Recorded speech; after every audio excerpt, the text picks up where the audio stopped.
Every man must decide whether he will walk in the light of creative altruism or in the darkness of destructive selfishness.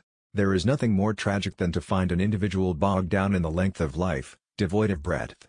Property is intended to serve life, and no matter how much we surround it with rights and respect, it has no personal being. It is part of the earth man walks on. It is not man. The function of education is to teach one to think intensively and to think critically. Intelligence plus character, that is the goal of true education. All labor that uplifts humanity has dignity and importance and should be undertaken with painstaking excellence.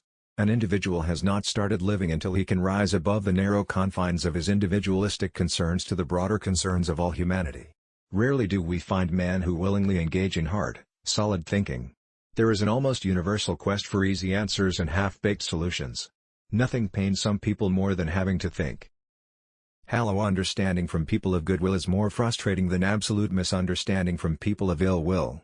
The past is prophetic in that it asserts loudly that wars are poor chisels for carving out peaceful tomorrows. He who is devoid of the power to forgive is devoid of the power to love. I believe that unarmed truth and unconditional love will have the final word in reality. There can be no deep disappointment where there is not deep love. We must develop and maintain the capacity to forgive. He who is devoid of the power to forgive is devoid of the power to love. There is some good in the worst of us and some evil in the best of us.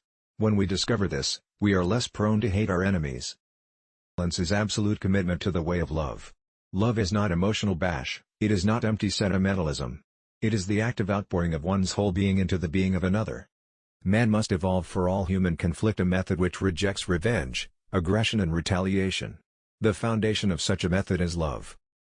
If you can't fly then run, if you can't run then walk, if you can't walk then crawl, but whatever you do you have to keep moving forward. Everybody can be great, because anybody can serve. You don't have to have a college degree to serve. You don't have to make your subject and verb agree to serve. You only need a heart full of grace. A soul generated by love.